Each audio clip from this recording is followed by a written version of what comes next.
Hello, my name is Cinti, and welcome to a quick Stormworks modding tutorial where I'm going to try to quickly explain some of the basics of Stormworks modding really as fast as I can. So let's jump into it. Before we actually create our mod though, we need to make the folder that all of our files will be housed in.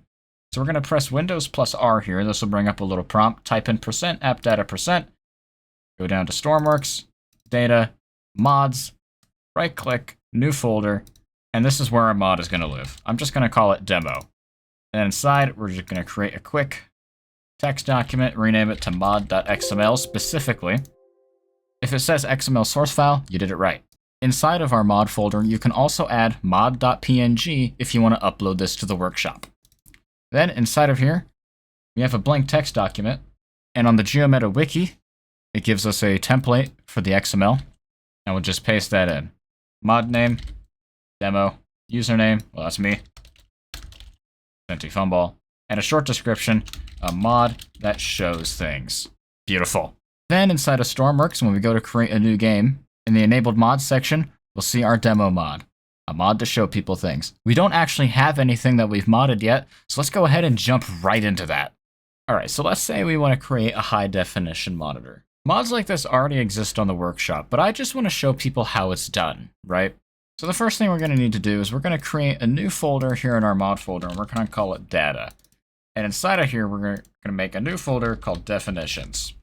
And then we're just going to copy the default monitor from Stormworks and create our own based off of it. So we're going to right click Stormworks in Steam. We're going to go to manage, browse local files, ROM, data, definitions, and we're just going to search up monitor.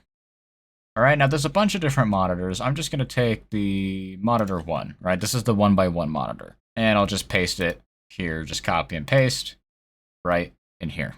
And now what I'm going to do, and the first thing I'm going to do here is I'm just going to add MSFB here, right? And HD. And I'll rename this to HD as well, so the game doesn't replace the existing monitor. This is good practice generally to add a modded tag to the beginning of the part names, and a 3-letter tag that's just you, the author. I'm Fumball, so I put SFB. It easily lets people know who made the modded part and that it's a modded part. And I highly, highly recommend adding these tags to every part you add or edit. Now we're going to edit a couple of different things in this definition file, so I want to open up Stormworks and show really how the game treats monitors first. So here are the 3 default monitors, right? We have the 1x1 here, the 1x1 that we're going to edit, and the 3x3. So what we're going to edit specifically is we're going to increase the resolution of the 1x1 to be equivalent to that of the 3x3. But how do we actually do that? Well, the game decides the resolution of monitors based on how large it is. And what I mean by how large it is how many reserve voxels it takes up. And what I mean by reserve voxels is each of these red cubes here is a reserved voxel. This is like, you can't place a block inside of this red area. Right, like this radar dish here has a ridiculous amount of reserve voxels, even though it doesn't occupy all of these at once. It still has a ton of them. Now fortunately, the monitor isn't nearly as large, but the game decides the resolution based off of how large it is. The game adds 32 pixels to a monitor's resolution for every block larger it is, right? So this is 96 by 96 because it's 3x3, right? 32, 64, 96, 32, 64, 96. In this case, it's only 1x1, so we have 32 by 32 pixels.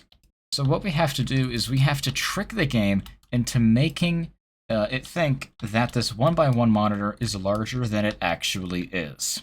And to do that, we're just going to add an extra voxel off to the side here. Now the voxels here in the definition are these things down here. This is a voxel. This defines that single cube that we found here. And I'm choosing to edit this through text instead of the dev tools because I find text just a little easier. If you prefer a visual method, there is the dev tools that you can unlock by using Cheat Engine. But I've heard that those tools are a little bit cumbersome, and I'm just going to use this because I think it's more reliable personally. So I'm just going to copy this and paste it in again. And I'm going to change the flag here to 0 because the flag here on the voxel defines like what kind of voxel it is. I think I'll actually do 4 instead, because that should make it interactable in the editor. And what we need to do is we just need to change its position, right? But how do we know what position to change? Well, if we want to add our extra reserve voxel, let's say up here, right? This makes the monitor 3x3. So we just need to move it up a little bit like that.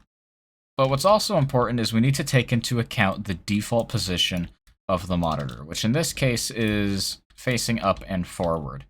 So really what we're going to be doing is we're going to be placing a voxel here instead. This is the extra voxel. In the editor, forward is Z, this is X, and up is Y, alright? So right is positive on the X, forward is positive Z, and up is positive Y. Taking that into account, we need to move it 2 on positive X and 2 on positive Z. And that's actually all we need to do. Now that we've edited it, I'm just going to reload the world. You don't actually have to completely exit the editor. You don't actually have to completely exit the game and restart it. You can just reload the world. So I'm out and just press continue. Simple as that. Alright, so back in the editor, I'm just going to go ahead and create a little plane here, and I'm going to color it red. This will be important later. I'll place down our new monitor here. And I'll place down the old monitor just over here. Now we can see immediately that the extra reserve voxel did take effect, so that works beautifully even. And with that reserve voxel, that does mean that you can't actually place anything there. So if you want it to be out of the way, you could also change its position on the y-axis as well. And we just need something to turn them on. And I'm just going to quickly hook up a script that's just going to display the width and height of the monitor in the top left corner.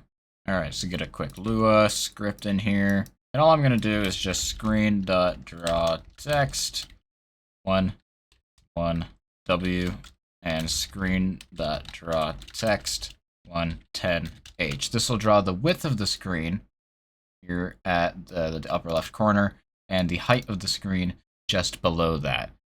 And hook up the video to both monitors here. It'll work just fine. And now let's go ahead and take a look, and we can see that monitor 32 by 32 and this monitor, well, it's correctly showing 96 by 96, but it's up in the corner here for some reason. How peculiar. So yeah, how do we shrink down the monitor to be from a 3x3 back down into the confines of a 1x1 monitor? Well, luckily here in the definition, there is something that can help us. It's right here at the end, and it's this right here, monitor border, all right? And what this does is it tells us how big the monitor's border is, right? The screen isn't filling up the entire block. There is a little bit of a border here, and that's what this does here. We can increase this border amount to change, well, the border. Something like 2711 should work. Why do I know that? And that's because this is the third time I've recorded this. But again, now that we've saved it, we can just reload the game. Using some trial and error, you can get it right for different monitor resolutions and whatnot, but look at that. Much better. So now we have a much higher resolution display. Display resolution also isn't just increased with Lua. The camera resolution is also changed, right? If I just sit here, enter photo mode, right? We can see that the camera resolution on the normal 1x1 is pretty good, but on our edited 1x1, it is much better. That is crisp. Like that's 4K, maybe even 8K resolution. So there we go. You could increase that slightly just to reduce the border even further.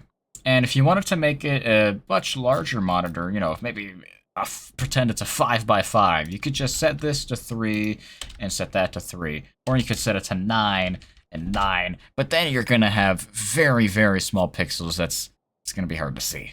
So I'll just leave this at 2x2 to emulate a 3x3, and hey, that's all we want. So there you go, a basic tutorial to modding monitors in Stormworks. Using this basic concept, you can make monitors really as large as you like. I've seen mods in the workshop that add like 1x9 monitors, which is pretty crazy, but I think that's pretty cool. I will definitely be using that in some of my future cars. Anyway, I think that's all for me. If you have any modding ideas that I have not done tutorials on, leave a comment and I'll try to get to them. And I have a couple others. The playlist is linked in the description. And I think that's all from me. Happy modding!